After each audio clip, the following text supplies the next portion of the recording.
The goal we had starting off was really to try and take close quarters combat to the next level. The great part about it is you never know how it's going to play. You never know what's going to happen. You almost forget you're playing the game because it just looks real.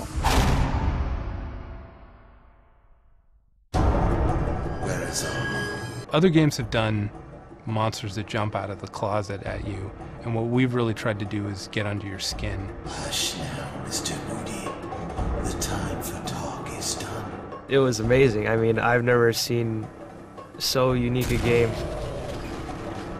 It's not about up-in-your-face monsters. It's about really messing with the player's mind. It wasn't until I started playing that I really got it. It breaks so many of the standard conventions of what you would expect out of a first-person shooter.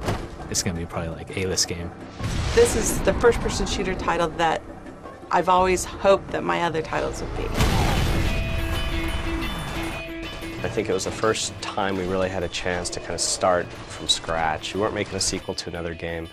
We had been thinking about kind of the core concept of really a game that had a lot of action in it and was just based on kind of the action movie experience. From the very beginning, we always talked about it as being like an action movie. At its core, it's a very intense, visceral shooter with a little bit of a twist of the supernatural.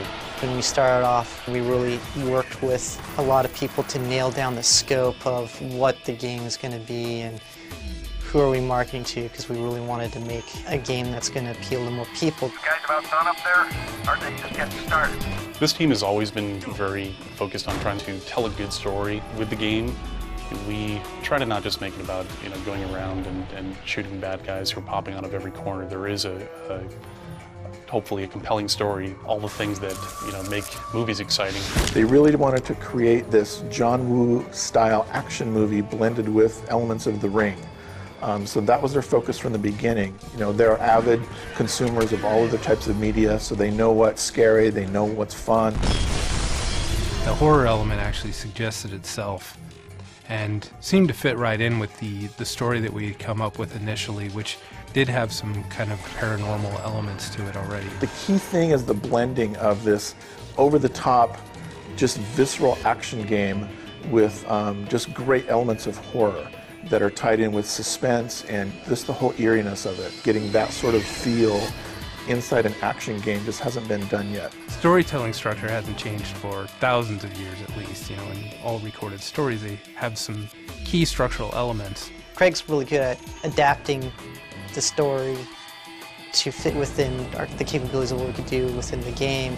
Because it is a game and because the player is a participant, the more you can do real time with the player in control, the more immersive the experience becomes. Monolith has taken a lot of care not to be in your face with the the kind of scary moments or the gore even. There's a lot of times it's what you don't see is scarier than what you do see. You're genuinely creeped out.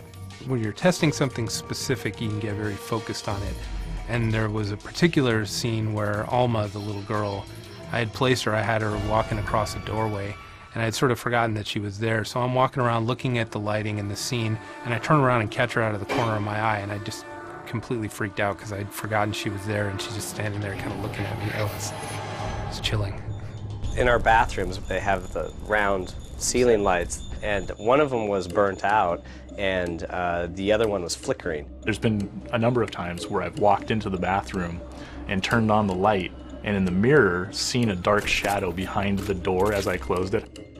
One day, John Mulkey came running into my office, and he's like, "There's like this shadow in the bathroom, and it's freaking me out. I can't stand it." I swear it happened.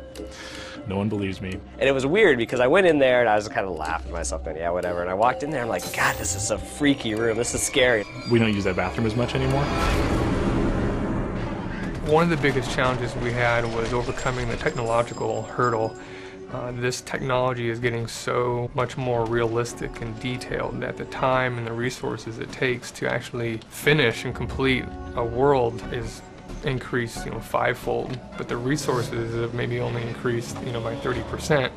So we're having to become much more creative in using tools to allow us to create that kind of content. We've spent a lot of time just trying to make the combat sequences as intense as we possibly can. So to do that, we're utilizing all the strengths of the technology. dynamic lights, hanging lights in a room that move as soon as, you start shooting and stray bullets hit them, objects that'll fly around with the physics. You're playing the game, and at first you look at it and go, wow, is this a screenshot? But it's not. It's you're in the game. You shoot a gun into pretty much anything, a lot of pieces are going to fly out. And it sounds kind of like a simple concept, but it's hard for games to pull that off and make it look realistic. So on the technology side, we knew if we wanted to do that, we were going to have thousands of these particles. We wanted them to move realistically, so it feels like you're in a firefight. It feels like, someone's shooting at you, there's bullets whizzing by, there's chunks of the wall being blown out, there's smoke and, shell casings flying and just, chaos, just utter chaos. I believe that being able to see your body in a first-person game is the future, and I think that we're one of the first that have really pulled it off in a way that's big. So now you look down and you see your feet, you see your arms, and you feel like you are in the world. We wanted to even make it more interactive with the hand-to-hand combat. So you can do these scissor kicks and slide kicks and roundhouse kicks, and you feel like you're a badass.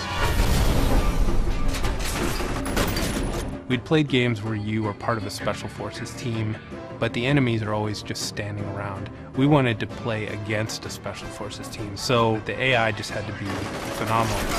The evolution of AI in gaming has been one driven by the demand of the players. These days, people are looking for a deeper experience. They want a greater challenge and deeper immersion. Pretty much the whole gameplay revolves around the AI. You're interacting with the AI. So how the AI interacts with you is how much you can get immersed in the game.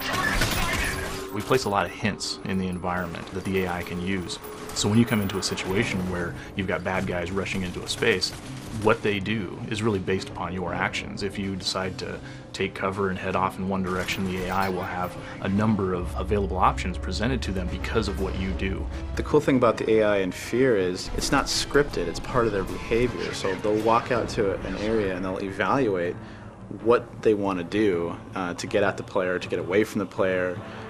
So each time they do that, it could be different. We have an assassin character who can cloak and cling to walls and jump over railings and comes right up on top of you. We've also added the squad behavior for the AI. So now when you come into an area, you have to fight the whole squad. It's not just each individual AI by themselves. They can communicate with each other. You'll hear them talk about he's behind the wall or he's trying to flank us. It comes back to that focus on the close quarters combat. The experience of being in a space with a squad of enemies and fighting them and defeating them is really, really satisfying. And that's our greatest achievement on this game.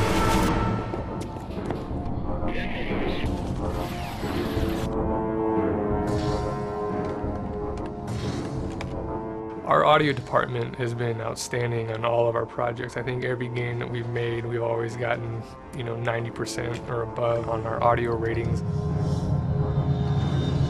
It's a testament to the detail that these guys put into our projects. Audio, from a sound effects standpoint, is all about really bringing in the player into that world. And then there's, of course, music. Music's one of the most important elements of a game like F.E.A.R. When you think about what is really conveying the emotional aspect of the events and as you're sort of piecing the story together as you're playing, it's pretty much the most powerful way to do it. You actually have something there that really gives you a sense of what that feels like, and you can't describe it. You can really only describe it with music. The music we did for F.E.A.R. was a conscious effort to try to be somewhat minimalistic. We didn't want to have soundtracks playing throughout the game. We wanted something that just kind of blended in with the environment and the ambience, just to keep people on edge. This game is all about flipping people's expectations around. The way it's been designed. It means that the first idea that you get is not necessarily the right one. In fact, in more cases than not, it's probably not going to be the right one. Quality assurance is one of the key factors that we have and one of the key tools for product development to make sure that the game is tuned right, that the balance is there, that the levels feel fun, that the pacing's right. Is it too hard to play? So all those things are crucial that you get that feedback from QA. F.E.A.R's had a longer test cycle than a lot of our projects, but this is one that we really knew that everyone was going to work really hard to try and get right. The developer gives us a build once a week and we bang away at it. We have all sorts of checklists that we got to run, and on a daily basis I'll create a report and hand it over to Mike. Willie does all the work, he just makes me look good. Have you seen this one before? The testers are fans of the game, which is a great thing to see. Our goal was to try and play the game as early as possible so we could evolve it based on playing it, building something, playing it, tweaking it, playing it again. Well, sometimes if I come from the left, it'll do it, but sometimes from the right. It's been really, really great working with Monolith. They value the testers' input, they value the things that they have to say, and that shows in the game. Now we're actually getting into more formalized play testing where you're behind the glass and you watch a group of people play. Brian skipped the intro. Oh, really? He must not have known what he was doing. He must not have. How would you guys describe the difficulty level of the game? Was it about right, or was it That part was really hard. I only passed it like right at the end. I like the fact that they're listening to my opinion and that that as a gamer, they're trying to make the experience better. And action. So it's a big week in development for F.E.A.R. Here we are, getting up to beta, and we're putting in the final sequence. The last 2 levels are going in at this moment, and making sure that it is just right and has that final payoff for the player. F.E.A.R. is one of those great products that marketers dream about. I think the approach in this particular case was to do something with a little more texture, a little more sophistication. We needed to do something that wasn't paint by the numbers. I wanted to make certain that we got a campaign that clearly showed how this game was not like any other game that you'd ever seen. It looks like F.E.A.R. is really coming together. Like everything we're doing is very, very exciting. It's probably one of the biggest PC launches that we've had. And everything we've kind of done has been very minimalistic. We're giving out as little information as we can, but keeping it interesting. We haven't released much on the story, and we're not going to, because this is like a movie. There are some serious twists all the way through. We had this event in Dallas, Texas at the CPL 2005 event. We had hundreds of fans waiting for over an hour to get a chance to play the game in a tournament that we set up. All right, sit together, let's go, let's go, let's go! What did you think of the game? The game's amazing. Bottom line, it's awesome. People, going off from the booth with their F.E.A.R. t-shirt. It was the hit of the show. The buzz around the title couldn't be larger. One of the most important initiatives that we have is what's known as our Director's Edition. We are going to do a live action series of 1-minute vignette movies. This is going to be really cool. And we're going to put these 6 parts of this movie on the Director's Edition as well. And action. Hello, Alma. I'm Dr. Green. I'm here to check up on you. See how you've been feeling. They know this is a special title that they're going to want to get, load up, turn the lights down, turn the sound really up, and just have one of these great gaming experiences that don't come around that often. I'm really excited that we had a vision, and I think we nailed it. We're just going to make the best game we can and hope that everybody loves it. But it's exciting that other people are sharing the excitement. I had great expectations for F.E.A.R., but it's like seeing it and playing it, it's totally surpassed those. It's not often you come across a product that has this sort of magical blend of ingredients that can drive its own buzz just by the very nature of what the idea is and who's making it. It's probably going to be kind of hard to play this game by myself with the lights off. I'll probably play it, but maybe with the lights on during the day. I've never seen anything like it. It's addictive.